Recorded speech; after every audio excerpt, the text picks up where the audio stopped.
दिवाली का त्योहार भारत में बड़े ही धूमधाम से प्रतिवर्ष मनाया जाता है। इस त्योहार का अपना आध्यात्मिक महत्व है, साथ ही साथ ये आत्मिक शांति भी प्रदान करता है।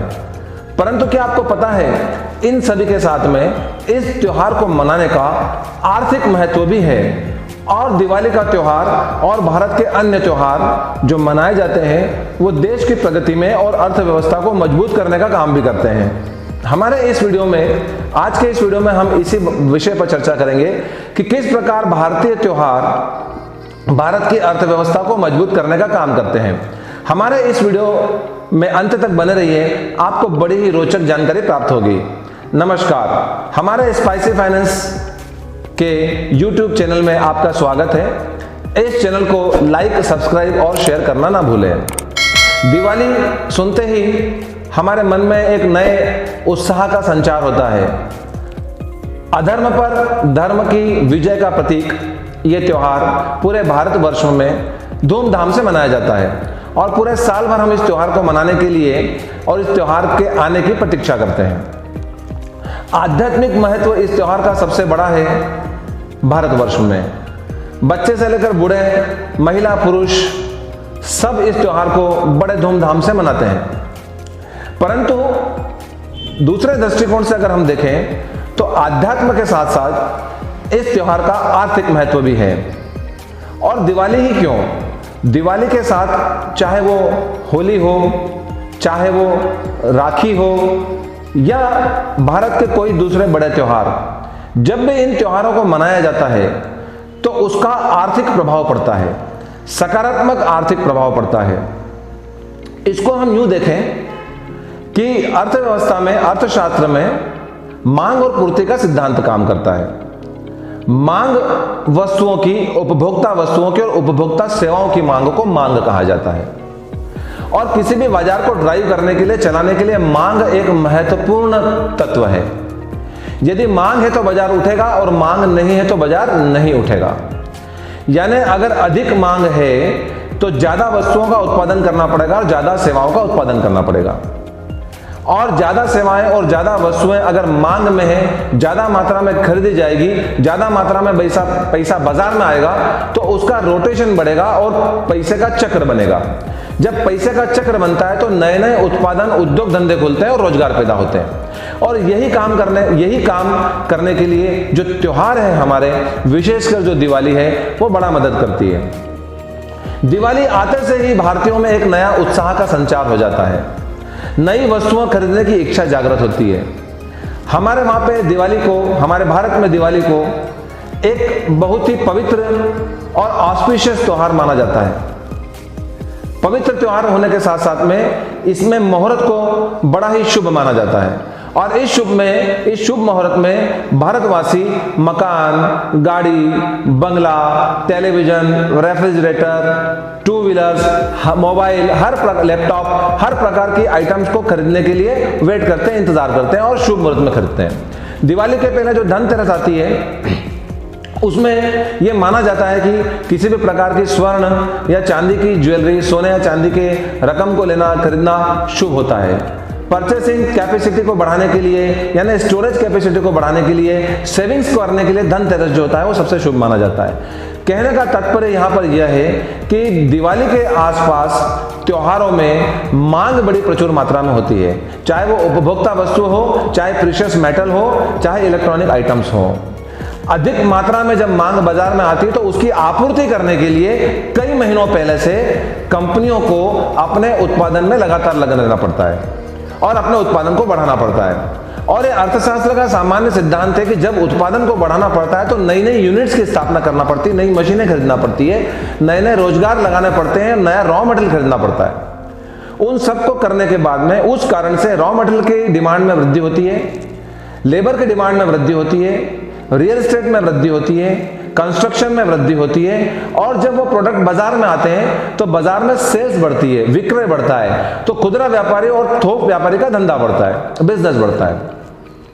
जब हम दिवाली के कारण नई नई चीजें खरीदते हैं तो वो हमारे जेब से रुपया निकल के दुकानदार की जेब में जाता है और फिर रुपए का चक्र तेजी से घूमने लगता है। दुकानदार की आय में वृद्धि होती है, वो दुकानदार उस पैसे को जहां से उसने माल खरीदा, जिन कंपनियों से माल खरीदा, उनको देता है। वो कंपनियां रॉ मटेरियल वालों का उधार भुगतान करती है, अपने एम्प्लॉयज की सैलरी बढ़ाती है, बोनस दिया जाता है, दिवाली पे गिफ्ट दिए जाते हैं, उससे फिर और ज्यादा मांग पैदा होती है और ये मांग का जो चक्र है वो बढ़ता ही चला जाता है। और जब ये मांग का चक्र बढ़ता है तो अर्थव्यवस्था में तरक्की होना और प्रगति होना स्वाभाविक है।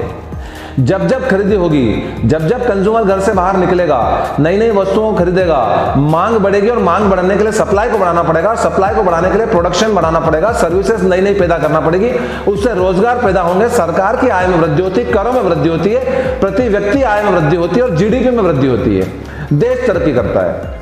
इस प्रकार त्योहार जो है, हमारे भारतीय त्योहार, ये हमारे देश की अर्थव्यवस्था को मजबूत करने में एक महत्वपूर्ण योगदान देते हैं। तो अगली बार अगर आपको कोई बोले कि किसी भी त्योहार से समस्या है तो आप उसको समझाइए और आप जितना हो सके उत्साह के साथ में त्योहार को मनाने का प्रयास कीजिए। ये दिवाली बहुत ज्यादा उत्साह से मनाइए, काफी उत्साह से इस दिवाली को मनाइए, जितना हो सके खरीदी कीजिए, बाहर निकलिए, परचेसिंग कीजिए। हमारे देश की अर्थव्यवस्था को आगे बढ़ाने में त्योहारों का बड़ा योगदान है, जिसमें हमें कलेक्टिव रूप से, संयुक्त रूप से आकर इन त्योहारों को न केवल आत्मिक शांति परंतु आध्यात्मिक शांति और व्यवसायिक तरक्की, आर्थिक तरक्की का भी हमें एक साधन बनाना पड़ेगा, एक तरह से हथियार बनाना पड़ेगा। तो हमें किसी और प्रकार के अननेचुरल डिराइव की जरूरत नहीं है, यानी पुश करने की हमें जरूरत नहीं पड़ेगी मार्केट को। विश्व के कई देश ऐसे हैं जहां पे इस प्रकार के त्योहार नहीं है, उन्हें मांग पैदा करना पड़ती है, उन्हें मांग पुश करना पड़ती है। हमारे त्योहार अपने आप में मांग पैदा कर देते हैं। राखी पे देखें तो बहनें अपने भाइयों के लिए राखी खरीदेगी, नारियल खरीदेगी, मिठाइयाँ खरीदेगी, भाई अपनी बहनों के लिए गिफ्ट खरीदते हैं, यानी डिमांड पैदा होती है। होली पे देखा जाए तो पार्टीज मनाना, होली खेलना, रंग खेलना, घूमने जाना, टूरिज्म, ये डेवलप होता है। दिवाली पे नई नई वस्तुएं खरीदते हैं, प्रॉपर्टीज खरीदते हैं, मकान खरीदते हैं, गाड़ियां खरीदते हैं, कई मात्रा में मांग में वृद्धि हो जाती है। तो हमें किसी भी प्रकार के कृत्रिम मांग को पैदा करने की जरूरत ही नहीं है, अगर हम भारतीय त्योहारों और भारतीय संस्कृति को अच्छे से समझ पाएं।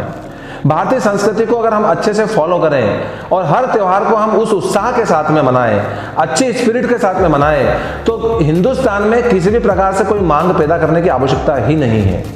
इसका दूसरा पहलू और भी है। भारत की जो जनसंख्या है वो इतनी ज्यादा है कि भारत को विश्व के किसी मार्केट को खरीदने की जरूरत नहीं है, ढूंढने की जरूरत ही नहीं है।